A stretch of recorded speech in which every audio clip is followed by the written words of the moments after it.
ನೀಲಾಚಲ್ನ ಬೆಟ್ಟಗಳಲ್ಲಿ ನೆಲೆವಾಸಿಯಾಗಿರುವ ಮಾ ಕಾಮಾಖ್ಯ ದೇವಸ್ಥಾನ ಒಂದು ಅದ್ಭುತವಾದ ದೇವಸ್ಥಾನ. 8ನೇ ಶತಮಾನಕ್ಕೆ ಸೇರಿದ್ದು. ಆದ್ರೆ ಈ ದೇವಸ್ಥಾನನ ಎಷ್ಟು ಗಲೀಜಾಗಿ ಮೇಂಟೆನೆನ್ಸ್ ಮಾಡಿದ್ದಾರೆ ಅಂದ್ರೆ, ನಾನು ನೋಡಿರೋ ದೇವಸ್ಥಾನಗಳಲ್ಲಿ ಯೂನಿಕ್ ದೇವಸ್ಥಾನ ಆದ್ರೆ ಗಬ್ಬೆ ಬಿಡಿಸ್ಬಿಟ್ಟಿದ್ದಾರೆ ಗುರು. తెల్లారి లేచి చూస్తే ఎవరూ లేరు, ಅಂತ ಅಸ್ಸಾಂ.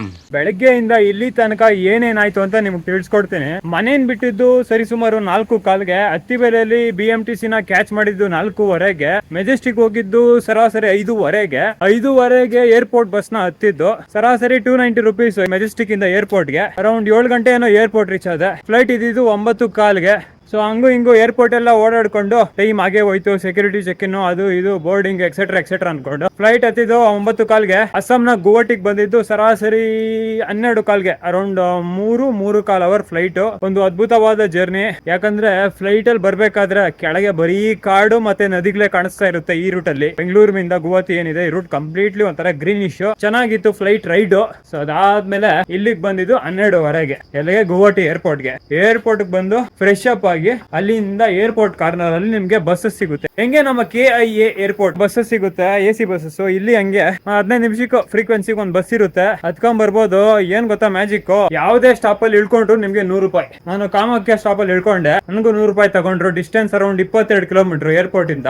ದರ್ಶನ ಎಲ್ಲ ಹೆಂಗಾಯ್ತು ಅಂತ ಆಮೇಲೆ ಹೇಳ್ತೀನಿ. ಬಟ್ ಇಲ್ಲಿಗೆ ಬಂದಿದ್ದು ಅರೌಂಡ್ 2 ಗಂಟೆ ಆಗಿದ್ ಗುರು. ಯಾಕಂದ್ರೆ ಅಲ್ಲಿ ಕಲೆಕ್ಷನ್ಗೋಸ್ಕರ ಡ್ರೈವರ್ ನಿಲ್ಸಿ 1 ವಾರ ಮಾಡ್ಬಿಟ್ಟ. ಮತ್ತೆ ಏರ್ಪೋರ್ಟ್ ಇಂದ ಇಲ್ಲಿ ಬರೋಷ್ಟಕ್ಕೆ 1/2 ಅವರ್. ಸೊ ಅರೌಂಡ್ ಅಲ್ಲಿ 2 ಗಂಟೆ ಆಯ್ತು. ಮತ್ತೆ ಇಲ್ಲಿ ಫ್ಲೈಓವರ್ ಹತ್ರ ನಿಲ್ಸ್ತಾರೆ. ಫ್ಲೈಓವರ್ ಇಂದ ಮೇಲಕ್ಕೆ 1 2 ರಿಂದ 3 ಕಿಲೋಮೀಟರ್ ಆಗುತ್ತೆ. ನಿಮ್ಗೆ ಬಸ್ಸಸ್ ಫೆಸಿಲಿಟೀಸ್ ಇದೆ. ಮತ್ತೆ ಈ ತರ ದಾರಿನೂ ಇದೆ. ಹೋಗ್ಬೇಕಾದ್ರೆ ಬಸ್ಸಲ್ಲಿ ಹೋಗಿ, ಬರ್ಬೇಕಾದ್ರೆ ನಂತರ ನಡ್ಕೊಂಡ್ ಬನ್ನಿ. 2:45 ಆಗಿತ್ತು ದೇವಸ್ಥಾನ ರೀಚ್ ಆಗೋ ಅಷ್ಟೊತ್ತಿಗೆ. ಮತ್ತೆ ಅಲ್ಲೊಂದ್ಸರಿ ಫ್ರೆಶ್ ಅಪ್ ಆಗಿ ಶೂಸ್ ಗೆ, ಬ್ಯಾಗ್ ಗೆ ಡೆಪಾಸಿಟ್ ಮಾಡೋದಕ್ಕೆ ನಿಮ್ಗೆ ಅಂಗಡಿಗಳಿದಾವೆ. ಅಲ್ಲಿ ಡೆಪಾಸಿಟ್ ಮಾಡಿ ತದನಂತರ ದೇವಸ್ಥಾನಕ್ಕೆ ಹೋಗಿ ದರ್ಶನ ಮಾಡ್ಕೊಂಡು ಆಚೆ ಬರೋಷ್ಟರಲ್ಲಿ ಅರೌಂಡ್ 4 ಗಂಟೆ ಆಗಿದೆ. ಇತಿಹಾಸ ಏನ್ ಆ ರೇಂಜ್ ಗಿಲ್ಲ ದೇವಸ್ಥಾನದ್ದು. 8ನೇ ಶತಮಾನದಲ್ಲಿ ಈ ದೇವಸ್ಥಾನ ಕಟ್ಟಿರೋದು. ಆಲ್ಟ್ರೇಷನ್ ಮಾಡ್ತಾ ಈಗ ಇತ್ತೀಚಿನ ಆಕಾರಕ್ಕೆ ಬಂದು ನಿಂತ್ಕೊಂಡಿದೆ. ಆ ಯಾವ ಆಕಾರ ಅಂದ್ರೆ ನೀಲಾಚಲ್ ಆರ್ಕಿಟೆಕ್ಚರ್ ಅಂತಾರೆ ಈ ಒಂದು ವಾಸ್ತುಶಿಲ್ಪನ.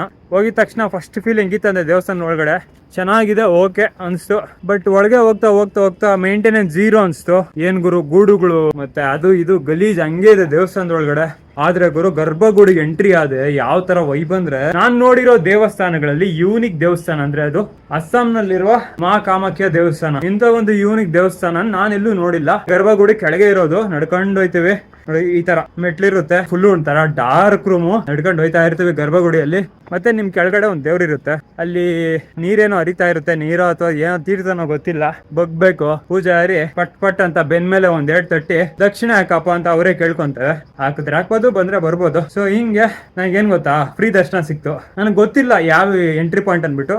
ಎಕ್ಸಾಕ್ಟ್ಲಿ ಮೆನ್ಷನ್ ಮಾಡಿಲ್ಲ ಎಲ್ಲೂ ಇದೇ ಎಂಟ್ರಿ ಪಾಯಿಂಟ್ ಅಂತ. ಯಾಕಂದ್ರೆ ಕೂಪನ್ಸ್ ಒಂದ್ ಕಡೆ ಇದೆ, ಮತ್ತೆ ವಿತೌಟ್ ಟಿಕೆಟ್ ಒಂದ್ ಕಡೆ ಇದೆ. ನಾನು ಟಿಕೆಟ್ ತಗೊಬೇಕು ಅಂತಾನು ಕೂಡ ಗೊತ್ತಿರ್ಲಿಲ್ಲ. ಸೊ ಹಿಂದೆಯಿಂದ ಬಂದೆ ದೇವಸ್ಥಾನದ ಹಿಂದ್ಗಡೆಯಿಂದ.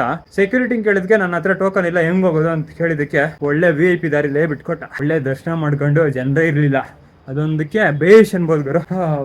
ಅನ್ಕೊಂಡು ಒಳ್ಳೆ ಉತ್ತಮವಾದ ದರ್ಶನ ಮಾಡ್ಕೊಂಡು ಈಗ ನಡ್ಕೊಂಬರ್ಬೇಕಾದ್ರೆ ನಿಮ್ಗೆ ಈ ತರ ಒಂದು ಮೆಟಲ್ ಸಿಗುತ್ತೆ, ನಡ್ಕೊಂಬಂದ್ಬಿಡಿ. ಚೆನ್ನಾಗಿರುತ್ತೆ ಈ ತರ ಒಂದು ಗ್ರೀನರಿ ಮಧ್ಯೆ ನಡ್ಕೊಂಬರಕ್ಕೆ. ಹೋಗ್ಬೇಕಾದ್ರೆ ಬಸ್ಸಲ್ಲಿ ಹೋಗಿ, ಬಿಕಾಸ್ ತುಂಬಾ ಅಪ್ ಇದೆ. ಇಲ್ಲಿಗೆ ಬಂದು ಕನೆಕ್ಟ್ ಆಗುತ್ತೆ ಈ ಪಾಯಿಂಟ್ಗೆ. ಈ ಪಾಯಿಂಟಲ್ಲಿ ಕನೆಕ್ಟ್ ಆಗುತ್ತೆ. ಈ ಮೆಟ್ಲಿಂದ ಬಂದರೆ ಹಂಗೆ ಇಳ್ಕೊಂಡು ಹಿಂಗೆ ಬರ್ತೀವಿ.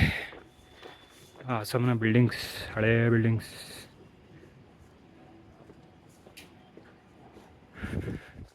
ಜೋಪಡಿಗಳು.